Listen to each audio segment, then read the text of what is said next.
I'm Nisa. I live in Knoxville, Tennessee, but I'm originally from Puerto Rico. And I have a small business. It's home based, and I dedicate myself to selling miniature desserts. Name is Titilaya Odubella. That's where the Bella name came from. So I own Bella Cakes here in Manchester, in the UK.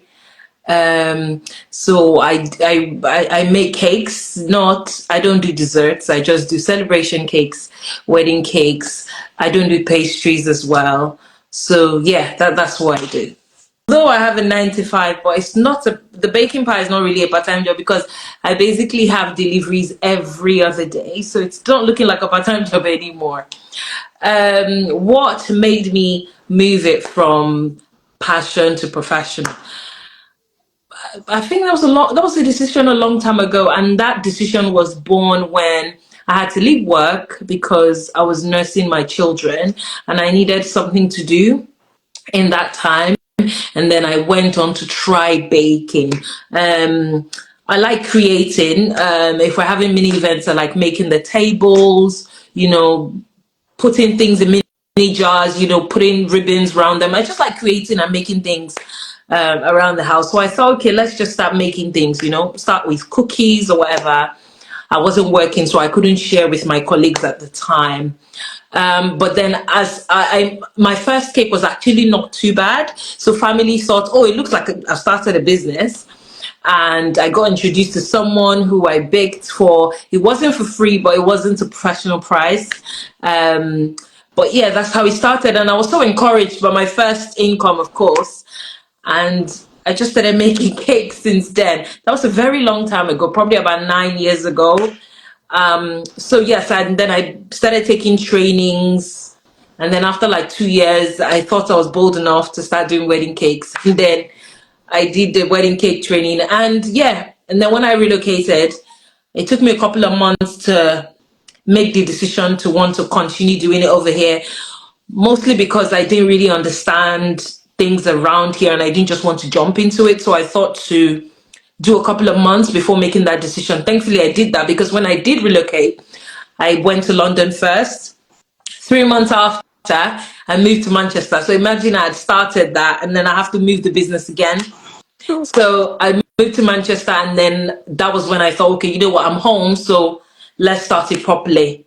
So that's my journey, really. Well, as a baker, I prefer it here, but in terms of sales, probably I prefer it in Nigeria. In Nigeria, the sales were a lot more because we take celebration a lot more seriously in Nigeria. So people get to order a lot more cakes for the littlest of celebrations, they want a cake. But here, there are other options like buying a cake from Asda, Tesco's, and the like. So if it's a little celebration, they just want to buy it from a supermarket. And it has to be something, that you want to really do to order a custom cake. So, but then again, the reason why I prefer it here again is because a lot of things favor you. Like the weather helps your frosting better. You're not really struggling with, delivery, the cake gets in there and not looking right, wonky or smashed or things like that. It's a lot more better here with the weather. It helps so much. Your frosting is hard all the way to its destination. The roads are better than in Nigeria. So you're not really worried about, oh my God, the cakes are going to smash halfway through and all of that. So all of these conditions, I would rather have them and have peace of mind, even if the orders are less than in Nigeria. So yeah, that's what I'll say. So for me, it started in 2019. And it was just, I was going through a very difficult situation at the time. And it kind of just starts with an idea, right? You just want to get in the kitchen and get creative and find a way to cope with all that emotional baggage that you have going on at the time. And so I found that with baking and with most of us home bakers, we just start at first kind of baking for friends, family, coworkers, and all of a sudden you get your first order and it kind of just skyrockets from there, right? But here recently, in the recent months, I kind of took an interest in the miniature dessert concept just because they have this unique presentation and variety to them. Like if you think about a party, an event, right? You see all these beautiful displays with different desserts, and people are drawn to these because they're small and their presentation is beautiful. And so I said, okay, I definitely want in on this. I want to do this. You know, the market demand, it kind of became very clear at that moment that it was something that I wanted to do. And as I started creating, people started ordering, and it just kind of blew up from there. So it all started with this cake. It's called tres leches, and it's a pretty big cake, and it's used for a lot of Hispanic celebrations. And I kind of reimagined that into bite-sized desserts, like these cups.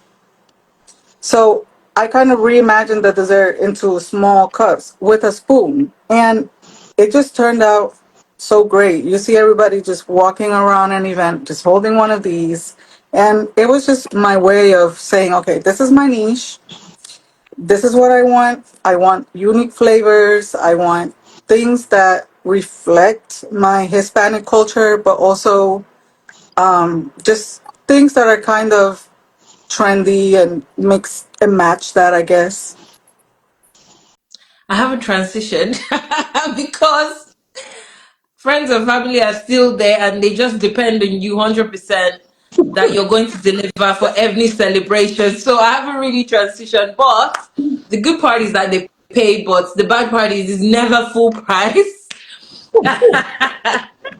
It's never full price. So, but I mean, back in the day, they probably just thought, you know what, just do it for me, just do it for me. They never really paid. But then with time, they saw how I grew, how people would trust me to do their own celebration cakes. And now they're feeling, you know what, we might as well just support her.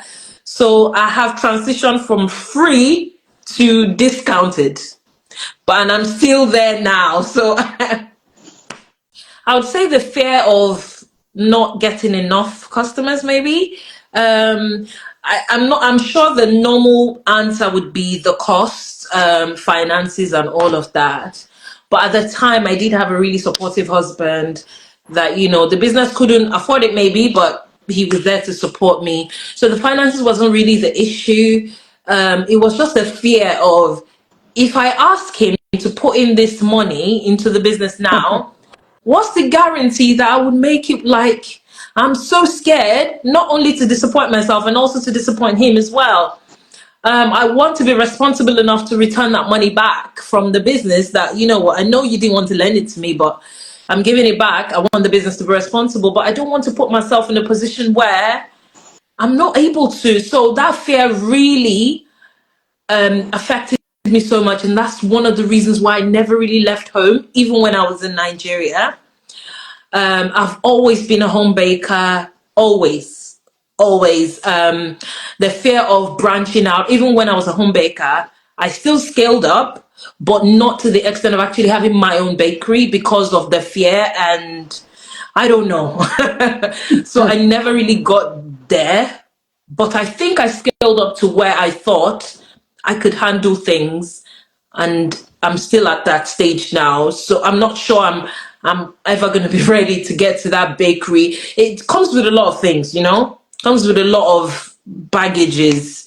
You have to be certified. The council has to come and check, regular, all this kind of stuff. I don't know. So yeah, I don't think I'll be ready to get to that stage. I'm okay as I am. I have scaled up really well for a home baker actually because of the kind of orders I can take. At once, I can actually handle certain amounts of cakes at the same time on my own, even if I have ad hoc staff that help me when I need them. That's a good question, and I'm glad you brought up profitability. So when you think about, I love that. Like, yes, let's talk about this.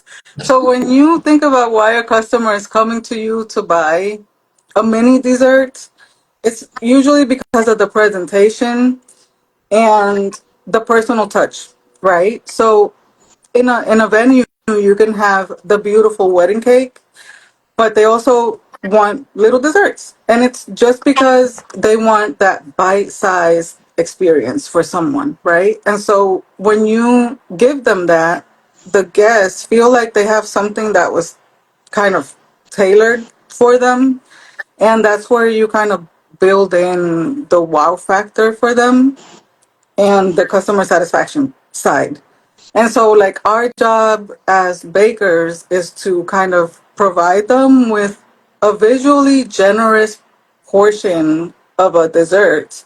And at the same time, it's small enough to where we can, it's cost effective for us to produce it. And so it's kind of like a win-win situation. And God forbid you're selling these individually because you're not going to make money. But now, if you sell them as a bundle, if you're selling these as a dozen or a package, that's where the profit comes in, and that's where like the business side of things come into play because now you're seeing money, the customer is seeing variety, and it's kind of a win-win situation for everybody.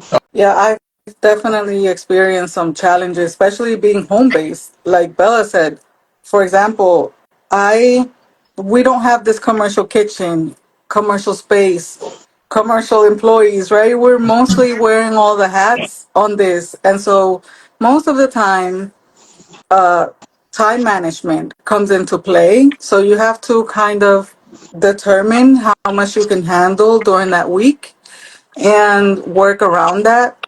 And a lot of the times that also means saying no, learning how to say no, Yeah. not taking in more than you can handle. And because sometimes we think we can handle it, but our schedule tells us, girl, stop.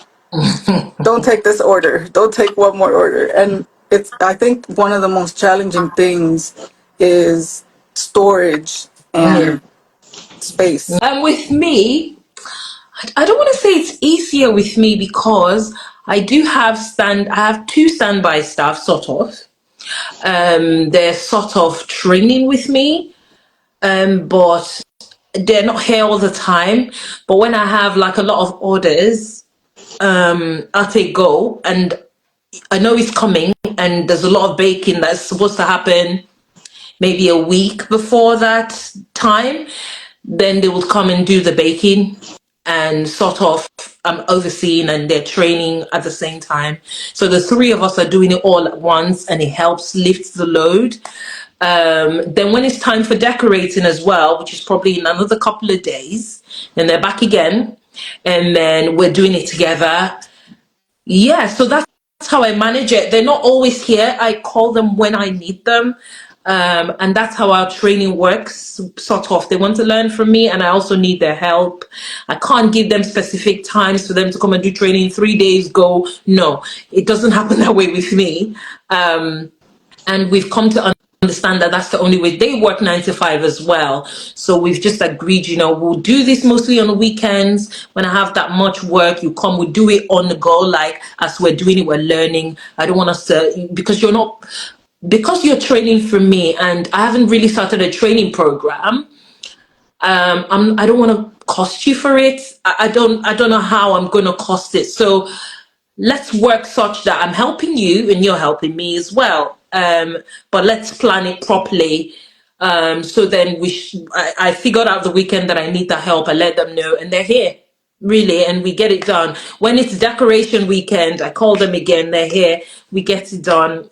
Yeah, that's how it works for me. Their help when I have that load. But when I just have like 2 cakes or 3 cakes, I don't really need them. I can just get it over and just do it. Yeah. I know, right? I don't want to charge them for something I haven't planned properly. Like, costing, it has to be well done, well curated. You have to know what you're costing for. I haven't put that model together yet. And, I just thought, I've got a lot of people DMing me that actually don't live too far about learning from me. And I needed help as well.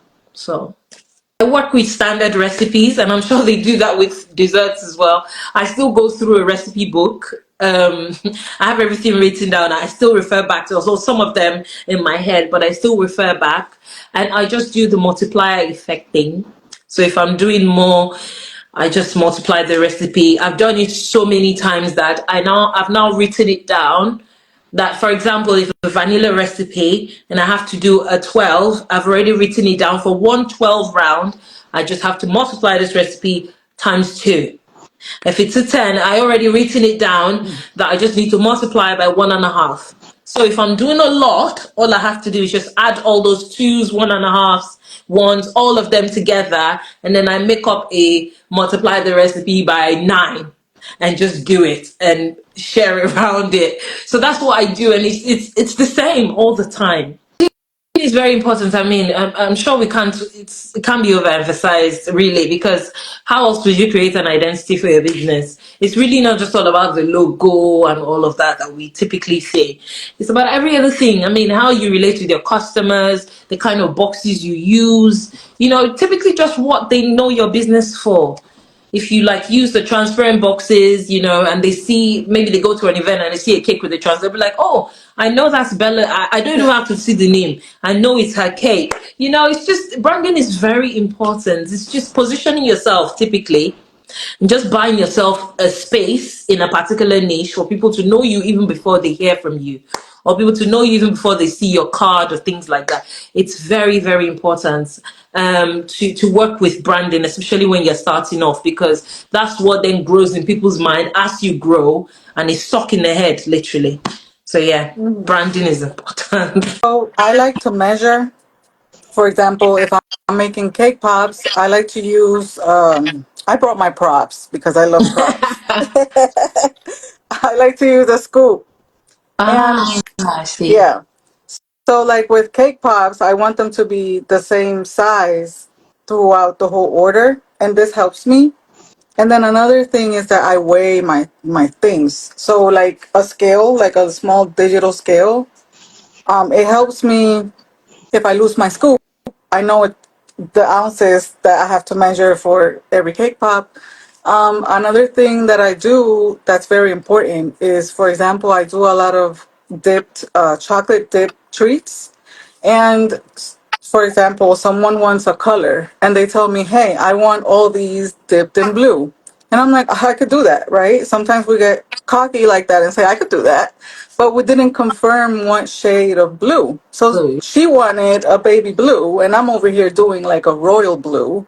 And when she gets it, she's like, this is not what I imagined. And I'm like, I like to make things clear from the start, like from the moment I get the inquiry, like, are we talking about the same blue here? And so I ask a lot of questions to ensure that I have consistency throughout all my portions, and that's kind of how I deal with it. yeah, Me, one of the advantages is that you work around your own time, right? And you're able to get more creative because you understand your flow, you understand your kitchen.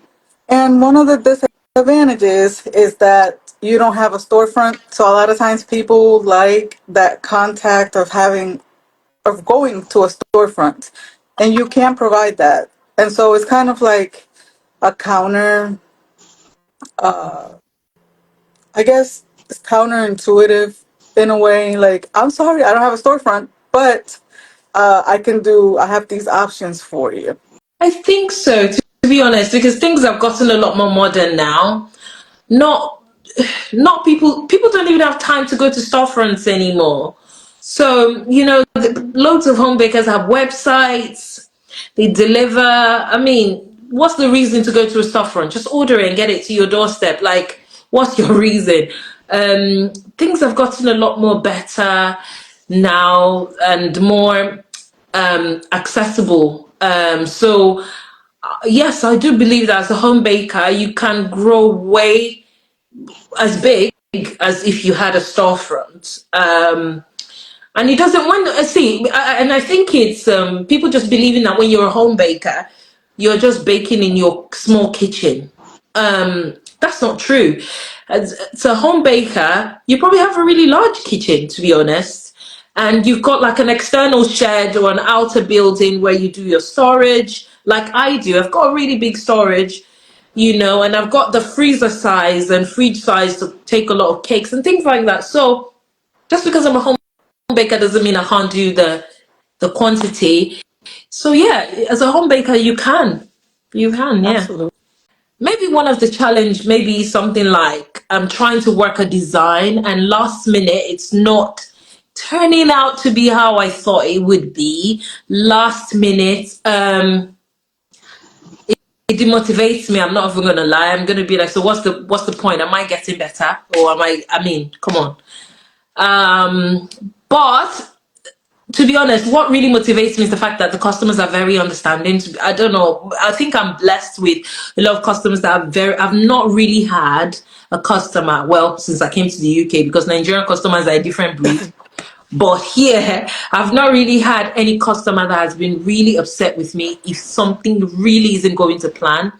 I haven't. And I think what it is just letting them know upfront, even before delivery, that it's not really working out. But this is what I can we do it this way? Can we do, and they're always quite understanding, to be honest. So it just keeps me going, motivates me to just try to get better. And I also speak to some of my baker friends to advise me how to, maneuver this challenge I'm facing at that time.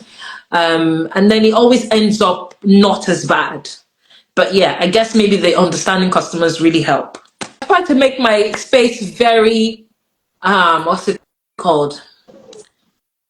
I try to make my space very comfortable, because as much as I might not get that time to, curate my own particular self care, going out and taking care of myself, I just make my own space quite comfortable.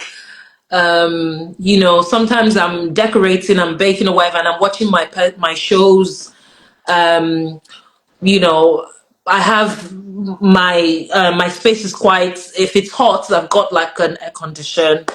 If it's, I just make things quite comfortable for myself because I spend unbelievably, a lot of time in that kitchen. Many nights I probably don't go to bed until like 11:30 or something. So I think self-care to me is just making sure that where you spend most of the time in, make it as much comfortable for you as possible. You might not believe it, but that's your own bedroom already as it is, because you're there all the time. So that's how I do it for myself. I don't have the time, as you can see. I don't fix my nails. What time do I have? But the little I can do. When I feel like I'm overwhelmed and I feel like I have enough time to come to a stop in something, I stop because I'm just going to, the rest of my production is just not going to go well. And I stop and I listen to something, read something, lay down if I have to, because I can come back rejuvenated and kind of keep going. Because if I work, and I do work when I'm extremely tired, because what sleep, like we don't even know what sleep is anymore sometimes. But I do learn how to stop and continue when I feel like I can. That's a good question too. So I like to pay attention to seasonal trends, like we all do. Mother's Day, Father's Day. But I like to also pay attention to those trends that other people aren't really paying attention to as much. And another way is I don't really view competition as a threat. I actually view it as an opportunity or for collaboration. Let's say you're going to do a pop-up event and maybe you're both going to be there. I can go to the person and instead of saying, "Oh, I'm going to sell more than her," or, I'll go to her and ask, "Hey, are you selling brownies this week? Or what are you selling so that I can sell something different?" And that competition is an opportunity. You learn to see what other people are doing out there, what things you can do differently to stand out among competitors as well, because let's face it, there's things that also you have to do. For example, a customer might come to you, Bella, for your beautiful three-tiered cakes. And they might come to me because I have these many cute little desserts that might go with, so we can collaborate together and things like that. I've had worst sellers. You have best sellers, and we also have like worst selling items. And I've had some things that I definitely they don't sell well. and I just remove them off my menu or give them another chance later. You know, maybe you haven't reached that target audience yet that's going to like that. So you kind of learn to give it an opportunity maybe later on. But I've definitely had some, I don't feel bad about it. I learned from it. And you just kind of watch what customers are responding best to and work around it. Yeah. Recently, I had one. I don't know if it's backfire, but there was a lady that ordered a cake, quite a short cake, but I tried to run away from short cakes because I prefer tall cakes. They're my style. That's something I like to do. That's Tried your to forte. convince her to do a taller cake, but she said no because of the prices. So I said, okay, fine. So I was doing the short cake, but then as it was going, I didn't like it, so I just made it taller. Even if she paid me for a short cake, but it didn't matter to me. I just wanted it taller because it was nicer. And then I delivered the cake and I gave it to her. Oh, I eventually made it taller. You know, it doesn't matter. So I was expecting, oh, thank you very much. She's like, okay, all right, okay, all right, okay, bye. And I was, excuse me, what just happened here? And this was just a couple of days ago. Now I'm thinking, did I have to, or who sent me? I don't know. Oh my days. But yeah, that was a typical example. I love that example because it just goes right in hand with collaboration. I can't make a tall cake, but hey, I'll send you to Bella because she can. Um, so I've got apps. So I use Google Keep. I use Google Sheets. Google Keep to keep my orders in one place with their pictures, the inspirational pictures and things like that, and all the, the size, the flavors and all of that on Google Keep. And what he does is he alerts me 2 days before, just in case it flies over my head. So Google Keep sort of sets off my alarm 2 days before that order. Then Google Sheets helps me to keep all my client names and what they've ordered, when they ordered it, when it's due, and how much they paid, so that every month I can keep track of how much I made, how much I've spent, and all of that stuff. So I use this apps. So this helps me to keep on top of my orders. Then I've got an app called Bakersy. You pay monthly subscription. It's somewhat mimics some sort of website for you.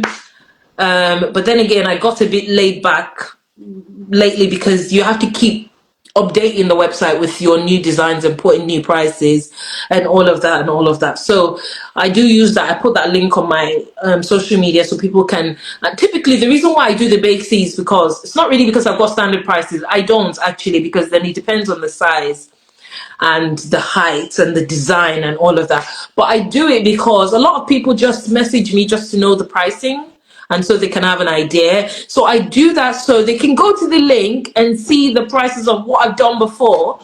So it gives them the idea before they then make the decision to come and contact me.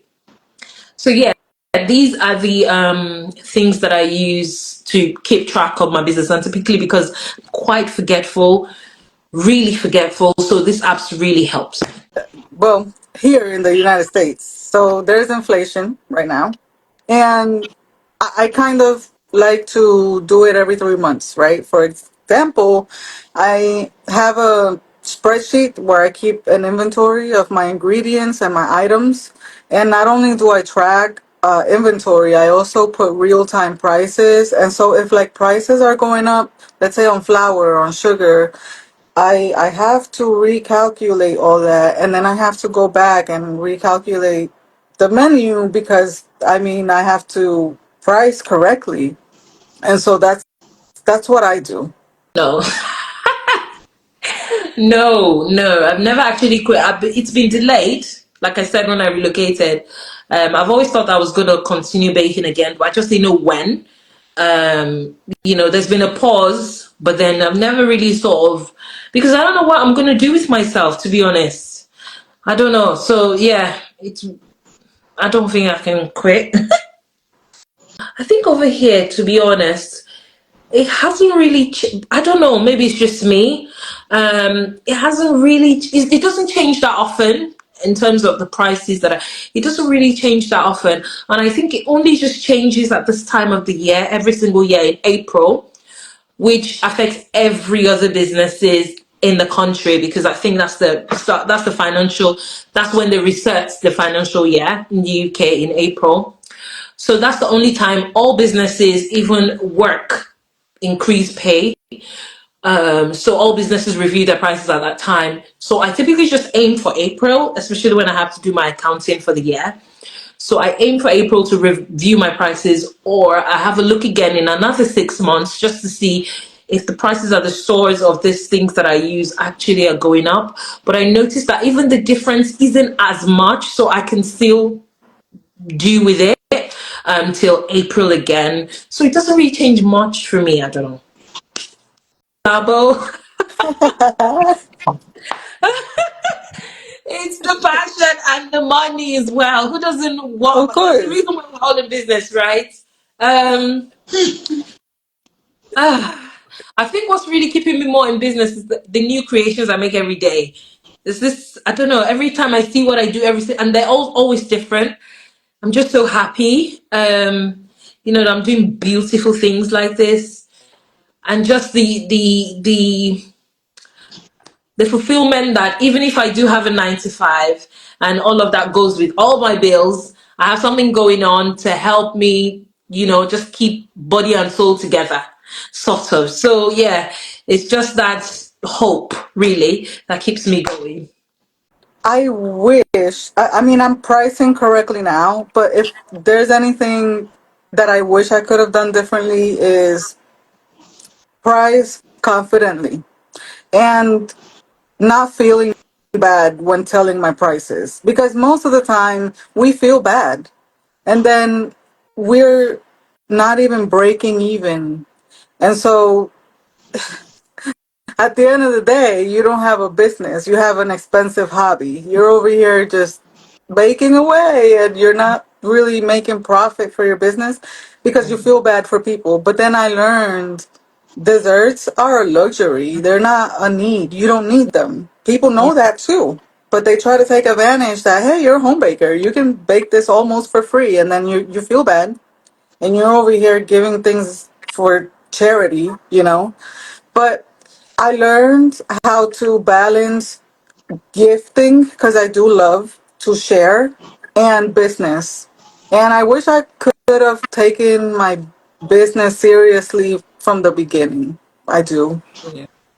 So for me, when I started, it was just a way to get out of a depression, right?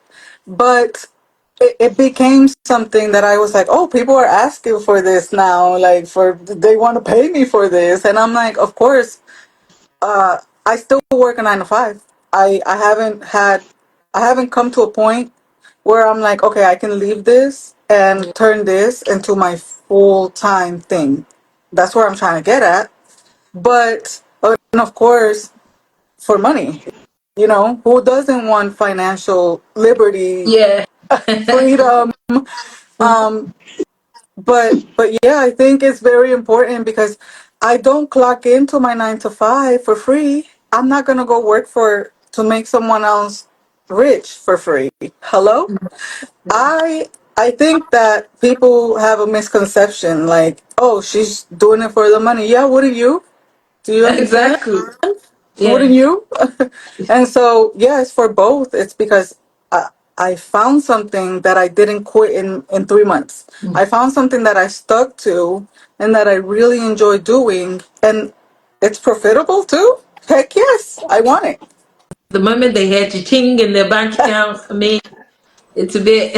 I love that. That's the That's so big. true. That's the happiness. I don't need anything else. Ka-ching. Yes, ma'am. I love the moment it says, you've received. Yes, bring it to me. I love Is working that with customers who appreciate value Yeah. and who are just not like, that's the cheapest. I'm like, oh no, baby, we don't do budget in here. Yeah. Yeah. We do value. Yeah. Or if you want something cheaper, I'm sorry, I'm not in your budget. You can Yeah. certainly choose something different. you know. And we're not being what's this word called, predatory, right? We're not trying to take advantage of people, but there's a lot of people who don't understand value. So I would say the first thing is learning how to price.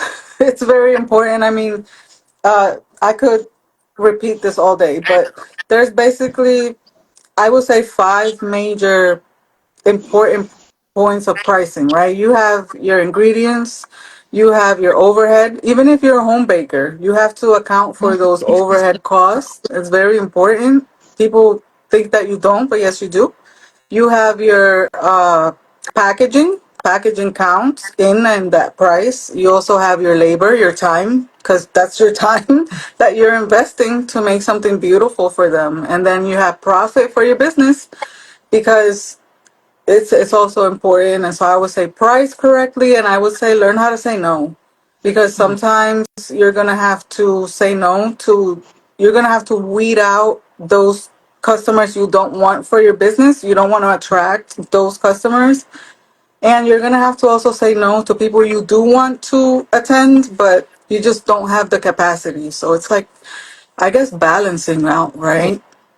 I honestly, there's a lot of things I learned about Bella, like her strategies on how she has Google Keep, and learning that everybody has a different strength. And I think it's kind of a beautiful thing, because we're in this business, and there's people doing balloons, there's people doing large cakes, there Yeah. are people doing small desserts, and you can piggyback off each other. You know, there's a customer for everybody. I think the sun shines for everybody in the world.